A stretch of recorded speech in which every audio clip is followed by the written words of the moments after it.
rare to see sweeping balance changes outside of standard quarterly updates, but today Games Workshop dropped points changes for 3 factions and a balance patch to the current metagame. While not entirely unprecedented, they dropped one earlier this year for the Orcs' Mordaka detachment, this update has very much been necessary, correcting a meta which has been dominated by 3 factions in particular. I am Serial Balance Updater Campbell McLaughlin, and in this video we're going to talk about what changed, what it means, and who are the winners and losers in this new update. Before we do that, we'd like to thank Games Workshop for providing us with early access to this update for review purposes. For all the latest breathless updates on this ever-shifting metagame, subscribe to us here on YouTube. To read more, head to Goonhammer.com. Link in the description. Death Guard have had very few bad matchups in this metagame. They do many things very well, and this is made even more problematic by the fact that their units are just too cheap. A series of point changes across the board raises the cost of many of the faction's key units, shaving off 2 to 3 units per army for the common top lists in a change that will knock them down from being S tier to merely A tier. Mortarian's hammer lists were hit hardest by this, with Plague Burst Crawlers, Bloat Drones, and Blight Haulers all going up 10 to 20 points. Bloat Drones with heavy Blight launchers feel pretty fair at 130 points, and the cost increases to Death Shroud Terminators mean that recent top hammer lists will go up around 250 points. Infantry heavy lists like Virulent Vectorium and Champions of Contagion weren't hit quite so hard, and they've gone up anywhere from 140 to 250 points, depending on what they're running. As we mentioned, this is a significant but careful touch when it comes to reining in the faction, doing more to level the playing field than bury the faction, and we expect Death Guard to continue to be among the game's top armies after this update. If there's a unit they could have hit harder, it's definitely Bloat Drones, but at 120 points, those are right at the max you'd want to spend on them. Any more, and you'd likely see them replaced with Predator tanks. The part that's not here is the change to Chaos Knights. Those increases hit Death Guard as well, given that some hammer lists were starting to bring a double battle cannon to Spoiler, to take advantage of the ability to shoot targets suffering from the Rattlejoint Ague condition, giving them -1 to their saves and -1 to their toughness. Imperial Knights would have been good but not dominant if it weren't for changes to the Forge World Knights, the Cerastus and Questoris variants, whose low costs and improved invulnerable saves led to them becoming dominant in competitive play over the last 2 months. The new points increased the cost of Knights across the board, making them more manageable and less critical as allied units. Knight lists lost between 100 and 200 points as a result of this update, with almost all big Knights increasing by 30 points. Special attention was paid to the Knight of Tropos, which gets bumped up by 40 points. I'm looking at my notes here. Turns out if you make a big Knight where it gets 1.5 big guns and a melee weapon and it bypasses the faction's weakness to high AP melee, that can be kind of a problem. Weird. We definitely did not have the exact same problem with the Megara in 9th edition, so there was no way to prevent this, obviously. Knights don't have much room to move in the margins, and what this really does is make it that much harder to run 4 or 5 big Knights. Though Canis Rex in a trio of Atropos Knights is still obviously the best current build, building more heavily around Armigers is still viable, and we've seen some Canis plus Armiger lists show up from time to time in competitive innovations. A smaller price jump to a Castellan also makes those appealing. Some lists can drop an Armiger, upgrade a Banner Warden to a Castellan, then spend their leftover points on enhancement and stay pretty threatening. There's also likely going to be a knock-on effect with both kinds of Knights army, where reducing their power also means people won't be teching into them as much. Right now, every list that's serious about winning an event has a plan for killing Knights, and reducing that will make their units go further. Imperial Knights have so far done a better job than Chaos Knights of weathering a metagame that is tuned against them than Chaos Knights have until now, to the point that you could argue that Chaos Knights are less S tier and more A tier compared to Imperial Knights, and the triple Atropos has been a big part of that. Taking them out of the equation will knock Knights out of S tier, but we believe there are still some A tier builds in play for Knights. Even at plus 35 points, Canis Rex is still an extremely good ally in many Imperium factions, and if anti-Knight tech drops, he could become even more viable. While both Imperial and Chaos Knights saw major changes to their datasheets earlier this year, Chaos Knights had a full codex release, which changed their army rule and gave them a number of detachments to work with. While they have more variety, they arguably have less overall power, as the rerolls and Feel No Pain Imperial Knights get just ups the raw power of their datasheets in a way that Chaos Knights struggle to match. Top lists for Chaos Knights are gonna go up somewhere between 60 and 200 points, depending primarily on how many War Dogs they are running. Chaos Knights are in a weird place at the moment, where they're definitely a problem for the game, but they don't quite have the raw performance of Death Guard or Imperial Knights, to the point where it's arguable if they're even in S tier. The reason is that they're far more vulnerable than their Imperial brethren to an anti-Knight metagame. Lords of Dread demands that you run 5 big Knights to be worth taking, so if an opponent can handle that, then it kind of falls over.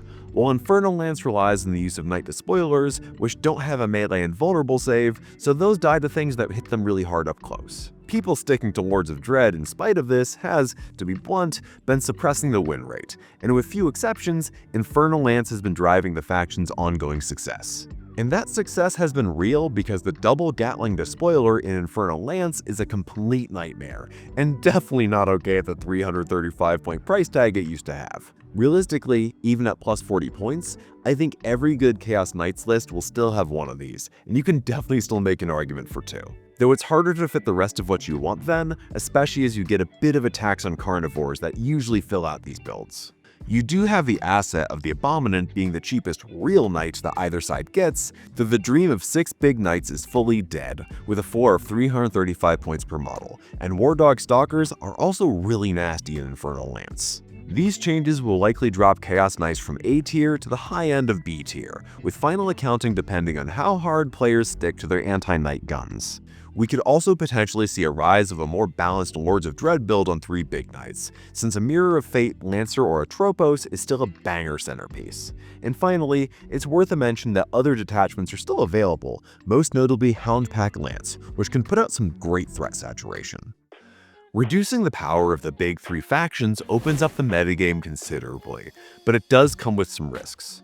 Lots of stuff should be viable now, but there are also a few builds that have been floating just below the top tables, and with the field cleared, there's a risk that they might now leap into the fore.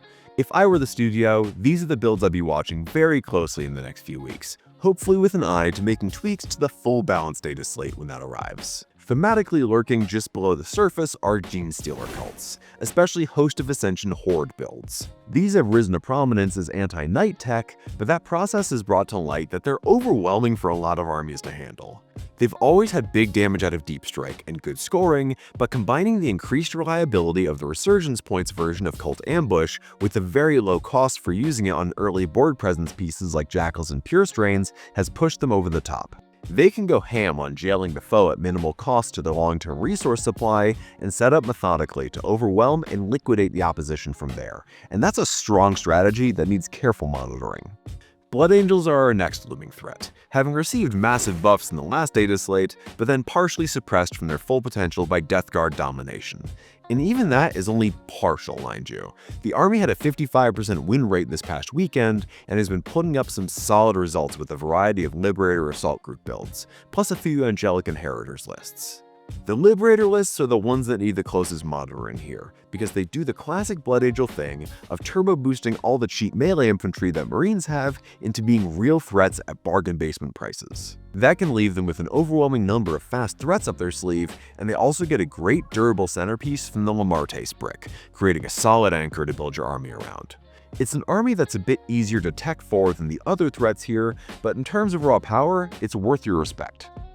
Despite rules changes specifically designed to discourage running both in the same army, Ultramarines doubling up on Calgar and Guilliman is still extremely strong when supported by shooty Ultramarines threats, and we've seen a continued clip of results from both Gladius and Stormlance spins on that theme, particularly as they have the killing power to easily take out Knights. For my money, the Stormlance build is the one to watch, as the speed with which it can adapt on the table makes it especially hard to strategize against. And I also think the sheer power it has into Knights might cause them to drop off more dramatically than intended. Last but not least are the Thousand Suns, another powerful cult Marine codex that's overshadowed by their poor matchup into the other big players in the field. Although they struggle big time into Death Guard, Grand Coven Thousand Suns can brutally hose many factions off the board, and they have access to what is arguably the most undercosted unit in the game, 6 smaller units of Zangor Enlightened, to provide their army with depth and redundancy. Now that some of their bugbears have been removed, there's a real risk that some armies find this matchup almost insurmountable. Blood Angels and Ultramarines rule the roost, but other Marine chapters are also nipping at the heels of the big four challengers above. These are Marine armies that focus on elite, multi-wound infantry who would sometimes struggle in a Knight-heavy meta.